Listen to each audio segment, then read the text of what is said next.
Então, Miqueias, capítulo 5, versículos 1 a 4. O texto diz: Agora, ajunta-te em tropas, ó filha de tropas, por-se-á sítio contra nós, ferirão com a vara a face do juiz de Israel. E tu, Belém Efrata, pequena demais para figurar como grupo de milhares de Judá, de ti me sairá o que há de reinar em Israel, e cujas origens são desde os tempos antigos, desde os dias da eternidade. Portanto, o Senhor os entregará até ao tempo em que a que está em dores tiver dado à luz. Então o restante de seus irmãos voltará aos filhos de Israel. Ele se manterá firme e apacentará o povo na força do Senhor, na majestade do nome do Senhor seu Deus.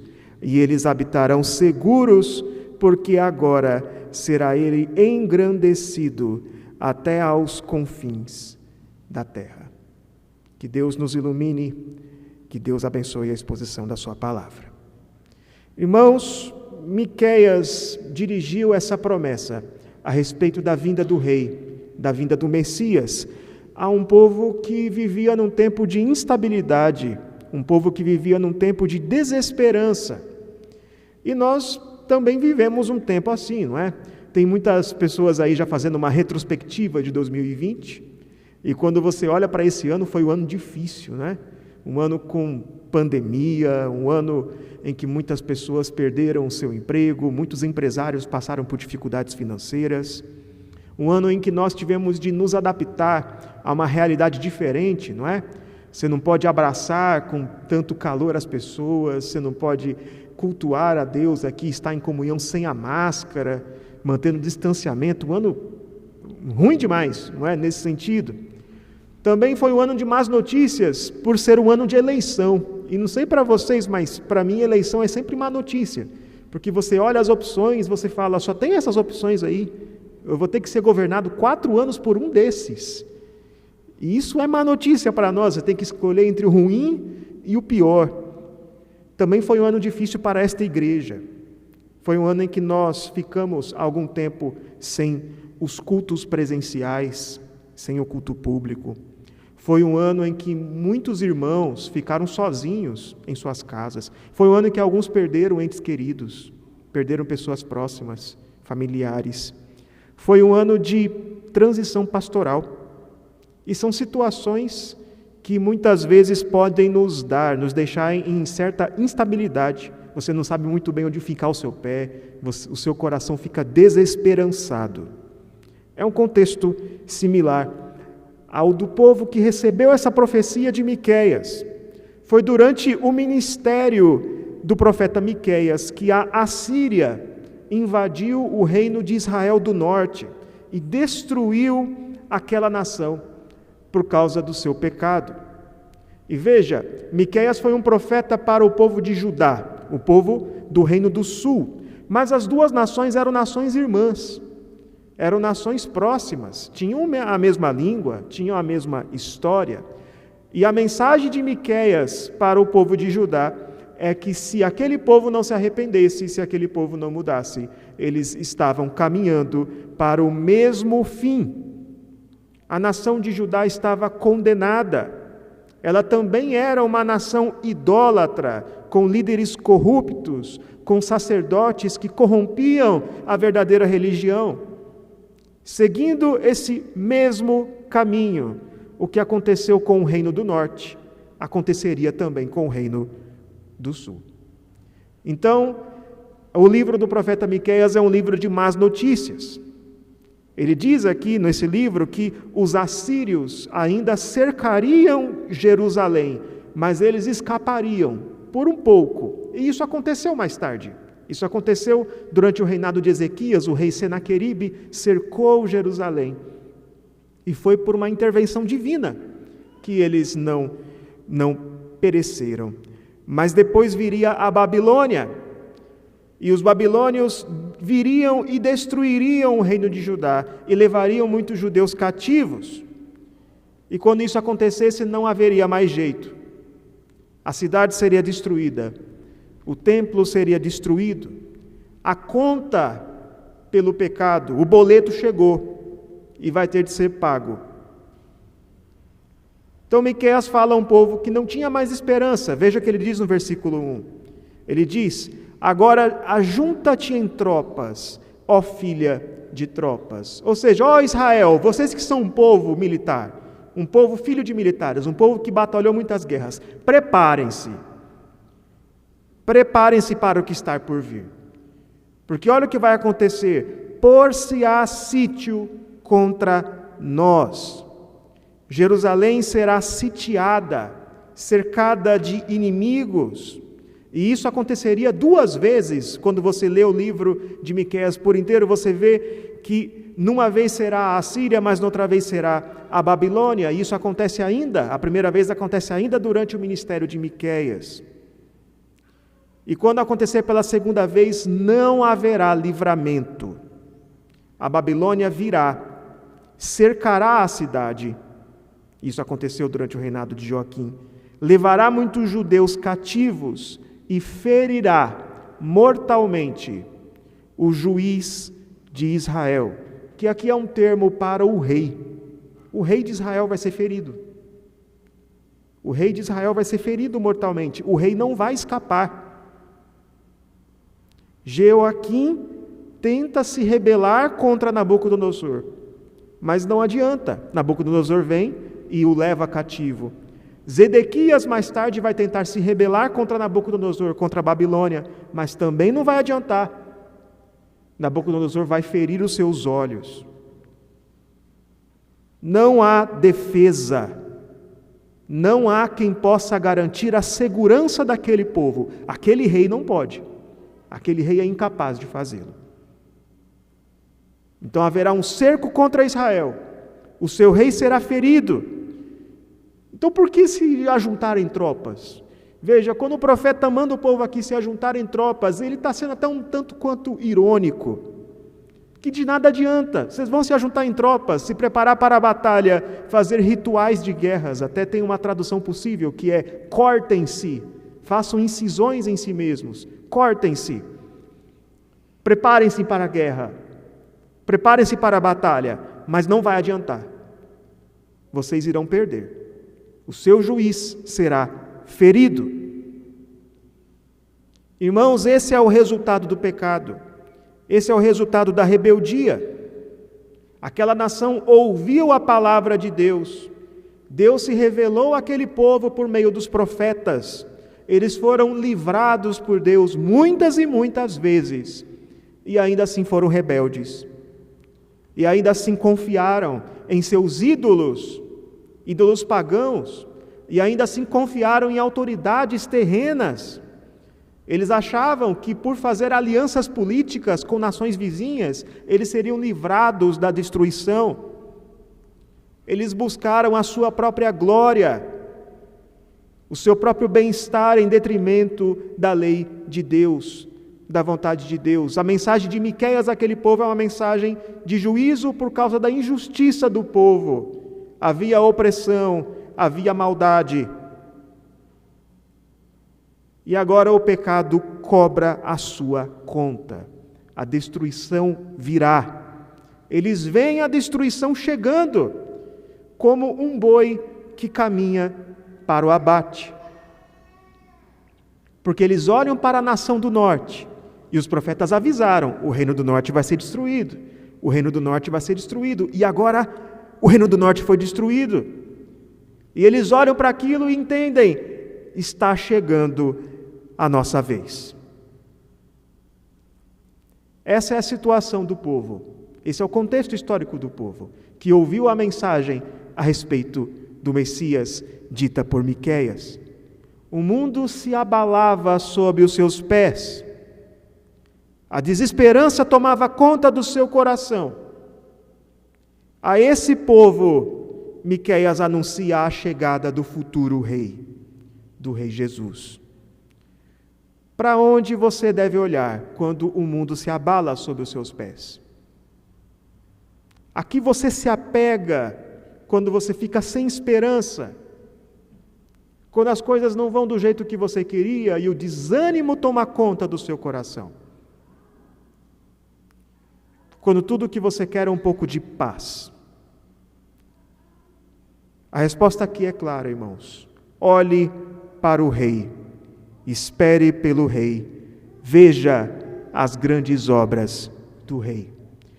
Acompanhe comigo, irmãos, versículo 2. Em primeiro lugar, olhe para o Rei. Miqueias anuncia aqui a vinda de um futuro rei, um descendente de Davi, um rei cujas origens são eternas. A mensagem de Miqueias não é só uma mensagem de juízo, não é só má notícia, mas também temos a boa notícia, também temos a esperança. Quando você olha no livro de Miqueias, capítulos 1 e 2, você tem uma mensagem de destruição. Jerusalém vai ser destruída, a cidade vai ser cercada, mas no finalzinho do capítulo 2 temos a promessa de que o remanescente de Israel seria congregado, seria ajuntado e liderado por um novo rei. Então, no capítulo 3, mais ameaças contra os líderes religiosos da época, os líderes corruptos, os sacerdotes corruptos.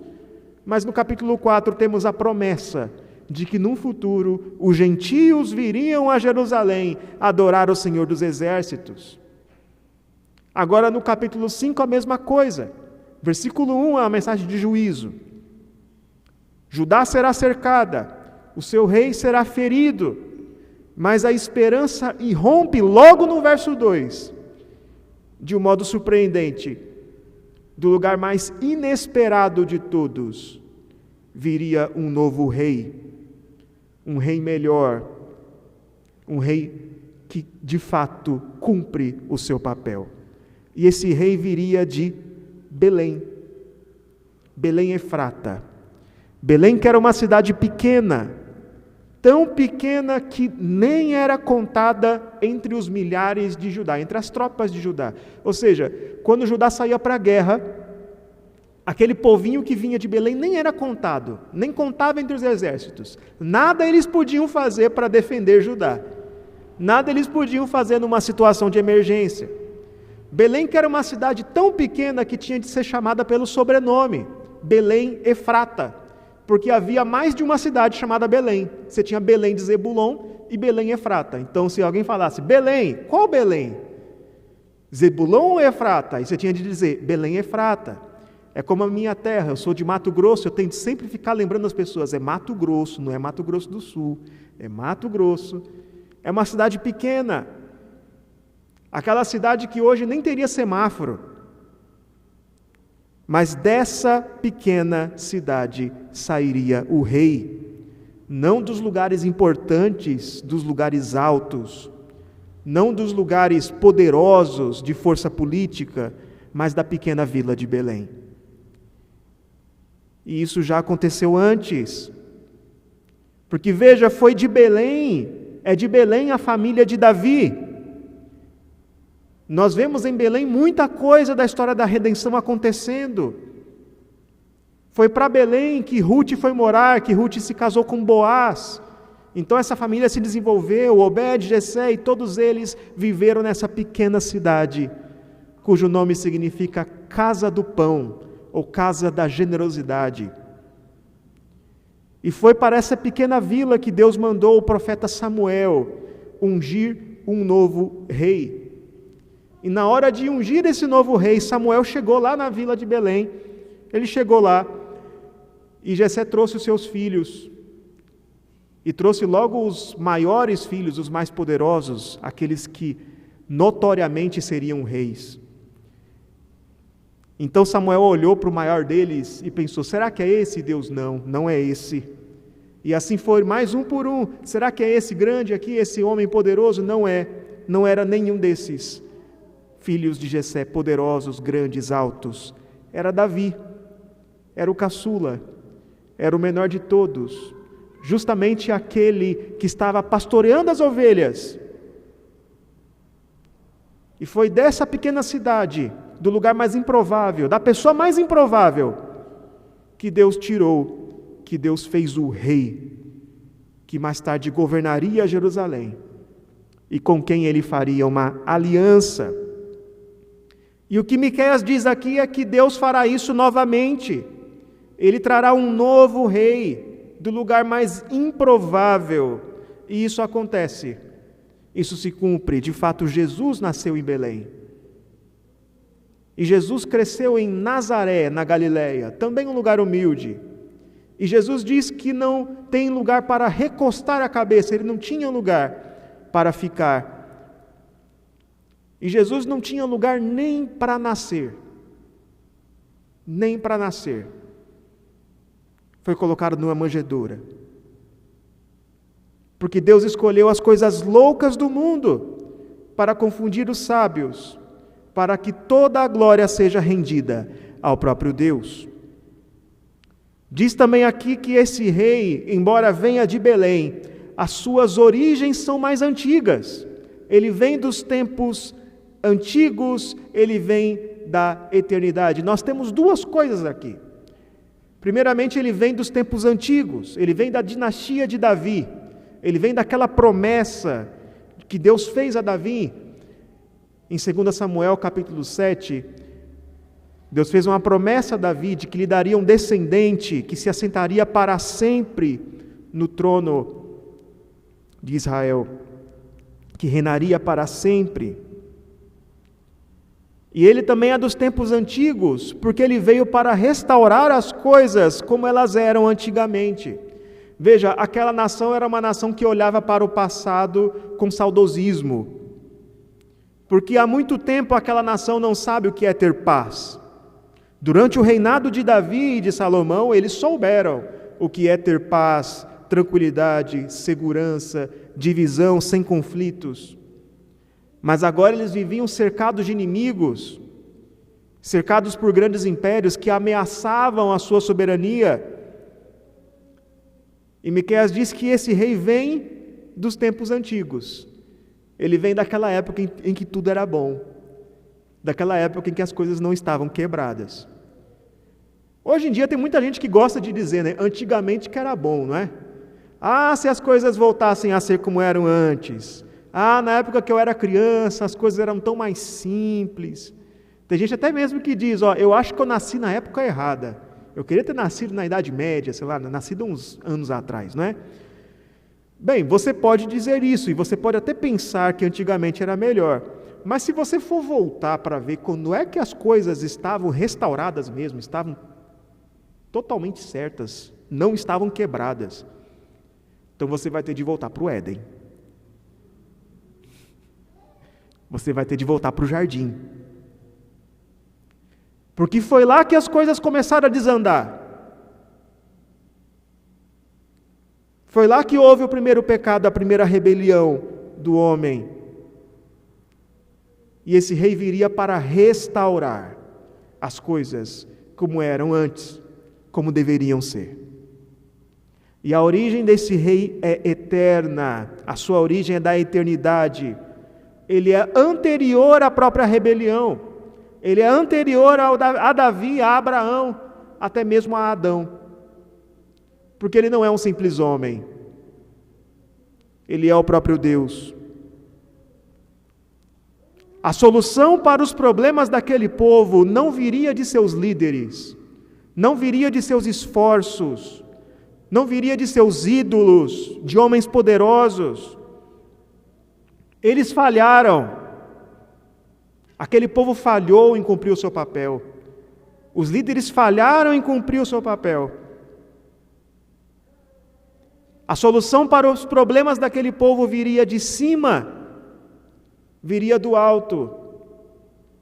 Somente Deus poderia salvá-los. E a boa notícia de Miqueias é que Deus viria salvá-los. Isso se cumpriu.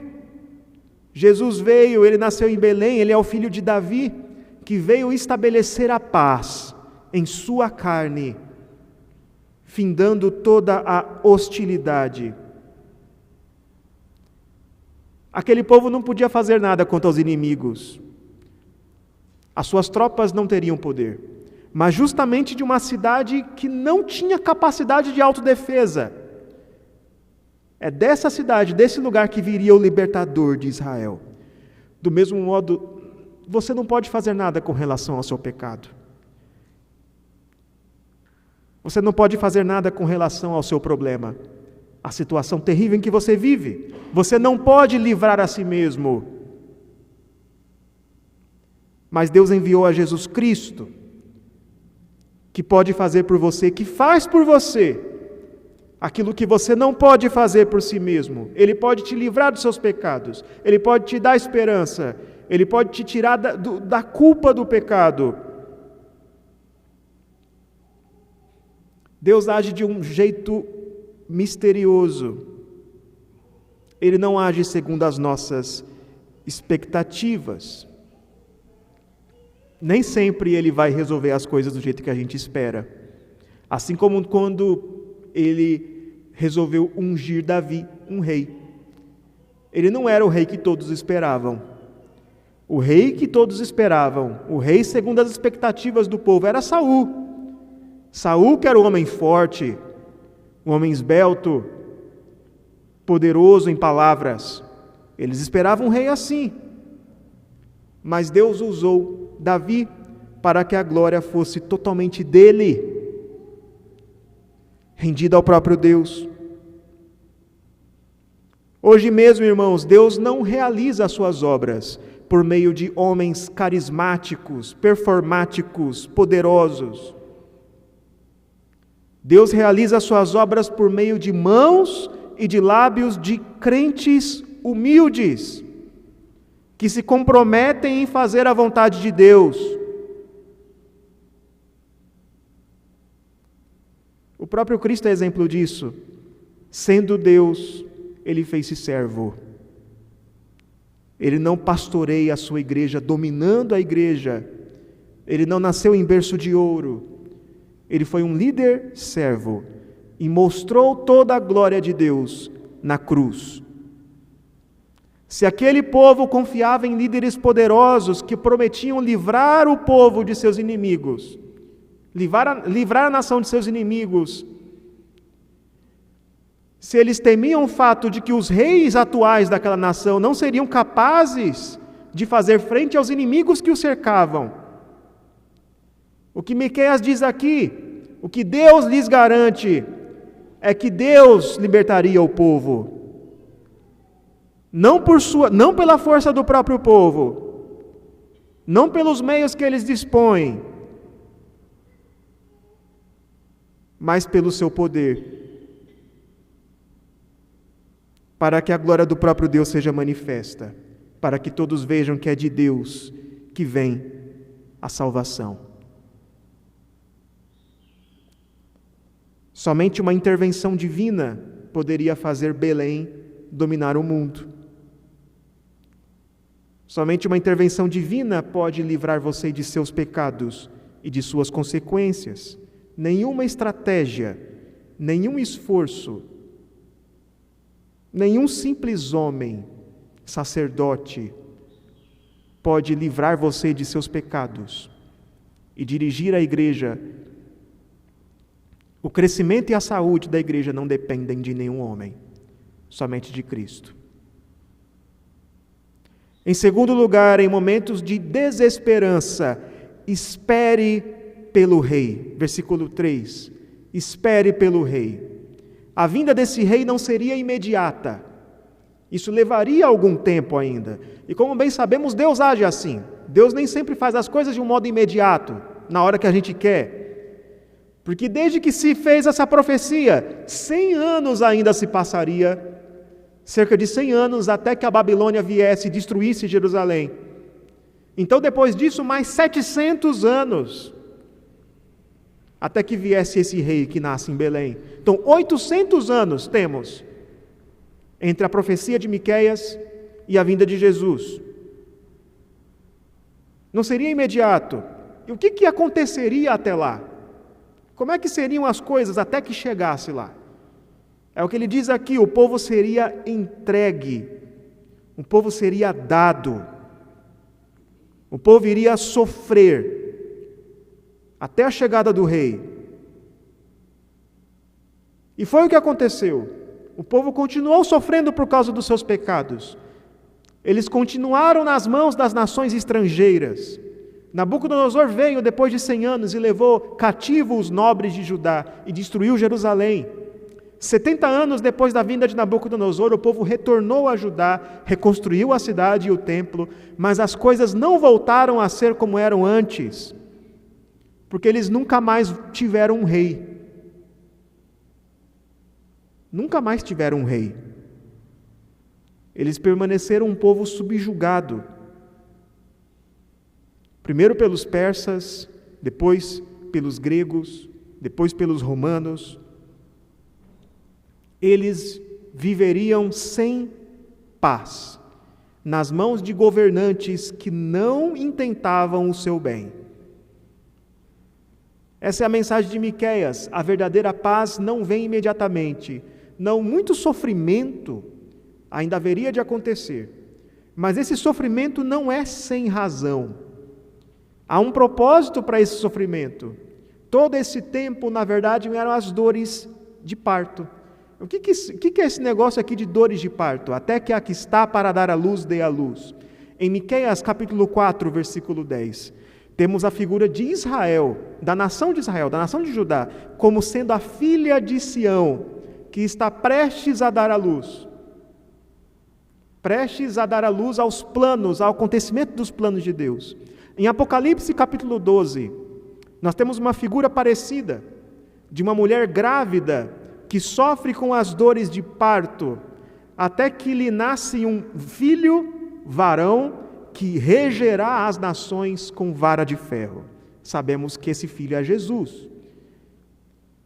A discussão a respeito da passagem se dá em torno de quem é essa mulher que está prestes a dar à luz. E os católicos romanos interpretam essa mulher como sendo Maria, mas quando nós olhamos aqui para o contexto de Apocalipse, para o contexto de Miqueias, para o contexto de Isaías, nós vemos que essa mulher, na verdade, é a igreja. É a igreja do Antigo Testamento. É o povo de Deus que sofre como uma mulher com dores de parto. Em várias passagens da Escritura nós temos a figura da igreja como sendo uma mulher que sofre. E o ponto aqui, irmãos, é o seguinte: o povo de Deus vai sofrer enquanto aguarda pelos cumprimentos dos planos de Deus. Durante todo esse tempo, durante esses 800 anos entre a profecia de Miqueias e a vinda de Jesus, um remanescente fiel aguardou os cumprimentos das promessas de Deus, em meio a muito sofrimento, vendo as coisas ao seu redor serem abaladas, vendo a nação passar por uma situação difícil, vendo a igreja passar por uma situação difícil. E em todo esse tempo, Deus estava cuidando desse povo, e Deus estava preparando tudo. Ele estava preparando tudo para que na plenitude dos tempos, para que no tempo certo, Jesus viesse. É assim que Deus opera a sua providência. Ele faz as coisas de um modo misterioso. Foi assim na época que Jesus nasceu. Deus anunciou a Maria que um filho lhe nasceria. E isso trouxe muitos problemas a Maria, não é? Ela ainda não era uma mulher casada. José quase a deixou por causa disso. Então depois veio o imperador romano e decidiu fazer um censo, obrigando todas as famílias de Judá a irem até a sua terra natal, justamente na época mais difícil da gravidez de Maria, justamente quando ela estava lá com um barrigão. Agora imagina você tendo de viajar em cima de um animal por muito tempo, uma longa distância, justamente nesse período tão frágil, tudo para que a profecia se cumprisse, para que Jesus nascesse em Belém, para que ele nascesse em Belém. Muitas dores, muito sofrimento há de acontecer, por causa do nosso pecado, por causa dos planos de Deus, para que se cumpra o propósito de Deus. Para que se cumpra o propósito de Deus, aquele rei haveria de morrer numa cruz. E o plano vai muito além. Qual é o plano de Deus com tudo isso? O que Deus quer? Ele vai muito além do que os judeus imaginavam. É o que ele diz aqui no verso 3. O plano é que até que o restante de seus irmãos voltem. Veja, o contexto de Miqueias era ensinar aos judeus, ao povo do sul, à luz do que aconteceu ao povo do norte. O povo do norte foi destruído por Deus, foi espalhado pela Síria. E eles eram um povo perdido. E os judeus são um povo que ficou. E a promessa que o profeta ensina aqui, que o profeta traz àquele povo, é que os perdidos de Israel seriam reunidos, seriam trazidos de volta.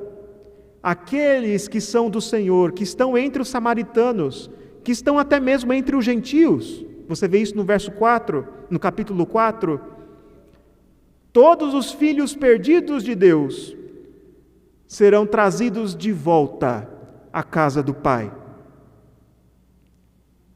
Essa é a promessa.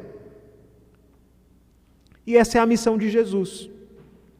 Foi para isso que Deus enviou Jesus. Foi para trazer os pecadores de volta à casa do Pai. Ele veio para resgatar os filhos perdidos. Ele veio para chamar as ovelhas suas de volta para o seu aprisco. Jesus veio para estabelecer a paz entre Deus e os homens. E ele fez isso em sua própria carne, sofrendo ele mesmo a ira de Deus, para acabar com toda a hostilidade. E para que isso acontecesse, Jesus teve de sofrer. Não sairia de graça. Muito sofrimento Jesus teria de passar. Ele haveria de morrer numa cruz, levando sobre si toda a ira do Pai, para que você possa receber a salvação em seu nome, crendo nele. E agora você também é chamado a sofrer. Você também é chamado a esperar e sofrer. Você é chamado a morrer para o pecado. Você é chamado a morrer para si mesmo.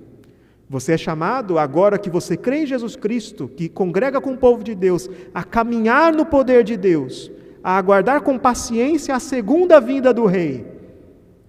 E enquanto você aguarda a segunda vinda, o seu segundo advento, o que nós teremos até lá?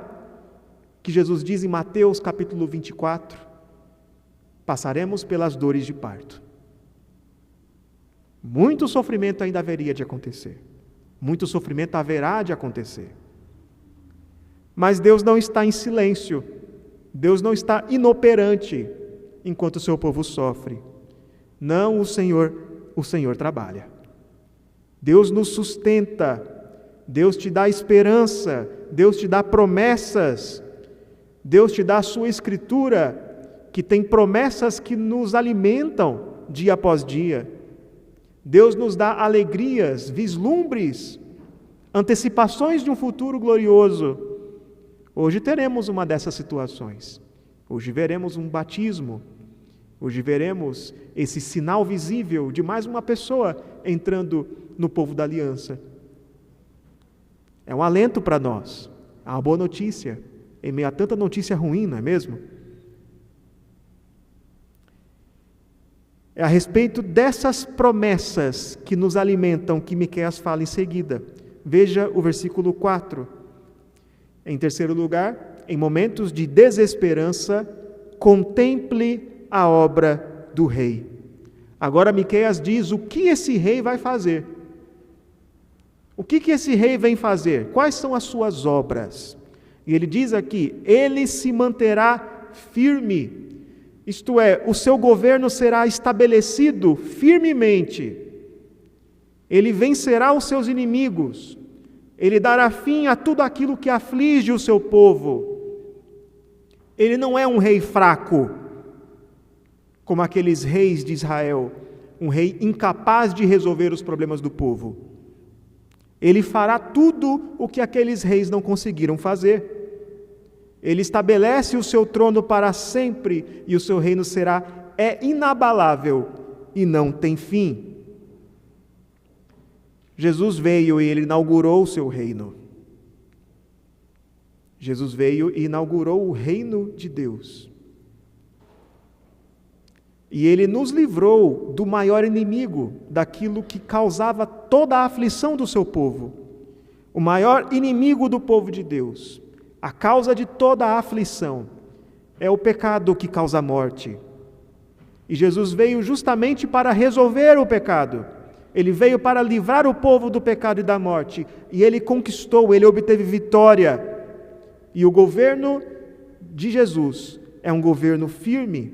O seu reino é inabalável, ele durará para sempre. A segunda obra do rei aqui, ele diz, ele apacentará o seu povo. O rei pastoreará, ele vai pastorear o seu povo. A palavra apacentar significa literalmente alimentar as ovelhas, alimentar o rebanho, guiar o rebanho até onde tem alimento, onde tem águas tranquilas. Apacentar também é um termo usado no Antigo Testamento para referir-se àquilo que os reis deveriam fazer. Os reis eram os pastores da nação. Jesus é o nosso pastor. Ele disse, eu sou o bom pastor que dá a vida pelas ovelhas. E ele é um pastor muito melhor que qualquer rei de Judá e de Israel. Ele é um pastor que não é como aqueles líderes corruptos, que oprimem o povo, que traem o povo. Ele não é como muitos que se dizem pastores hoje em dia, que buscam dinheiro, que buscam aparição, que querem ganhar notoriedade. Não, Jesus é o pastor que morre pelas suas ovelhas. Ele é o pastor que de fato derrota o maior inimigo. Ele expulsa os lobos. Ele nos chama. Ele chama as suas ovelhas por meio da sua palavra, e as suas ovelhas escutam a sua voz e o seguem. E ele apacentará o povo na força do Senhor, na majestade do nome do Senhor. Ele não é um pastor que aponta para si mesmo. Ele é um pastor humilde. Ele aponta para o Pai. E ele cumpre o seu pastoreio, a sua obra, morrendo na cruz e ressuscitando, realizando a vontade do Pai, para conquistar para mim e para você bênçãos espirituais. Jesus é o verdadeiro pastor da igreja. Ele é o pastor da igreja. Todos os outros pastores, todos os presbíteros, todos nós somos auxiliares. Todos nós. Ele é o pastor titular da igreja. Ele é o supremo pastor. É ele que dirige a igreja de Cristo. E ele faz isso sim, usando aqueles líderes que foram designados por ele mesmo para governar a igreja, os presbíteros. Ele declara a sua vontade, mas é ele que pastoreia a igreja. E o que quer que aconteça com a igreja, ele está pastoreando a igreja. Jesus está dirigindo a igreja. Ele dirige a igreja. Ele é indispensável. Todos nós somos dispensáveis. Cada um de nós. Por fim, o rei manterá o seu povo seguro. Diz aqui, eles habitarão seguros. Depois de tanta opressão, de tanta ameaça de invasão e de exílio, nações vizinhas ali se achegando, tudo que aquele povo precisava ouvir era isso: vocês habitarão seguros. Quando esse rei vier, vocês terão paz. E a mensagem para você hoje é que se você está debaixo do pastoreio de Jesus, você não tem com o que se preocupar com relação ao seu estado. Jesus preserva as suas ovelhas. Ele não deixará que uma só ovelha escape de suas mãos. Se você crê em Jesus como seu Senhor e Salvador e confiou nele para o perdão de seus pecados, Então você pode ter certeza da sua salvação. Você pode ter certeza da vida eterna. Não precisa ficar com medo de perder. Não precisa ficar com medo do que pode acontecer. Porque a sua permanência nesse estado de paz e de prosperidade e de segurança, prosperidade no sentido completo, e segurança, não depende de você. Se você pudesse perder a sua salvação, você já teria perdido. Mas não depende de você. Jesus é um pastor eficaz. Ele de fato conduz as suas ovelhas. Ele não tenta, ele faz. Ele conduz as suas ovelhas a pastos verdes. Ele de fato dá perdão. Ele de fato purifica a sua alma. Ele te justifica e te santifica. De modo que ao saber disso, dessa segurança que temos em Jesus, agora nós podemos viver em santidade. Podemos viver com tranquilidade, sabendo que o nosso pastor nos dirige. O nosso pastor nos manterá seguros. Ele não vai nos perder. Ele não vai te perder. Irmãos, como já deve ter ficado claro, esse rei já veio.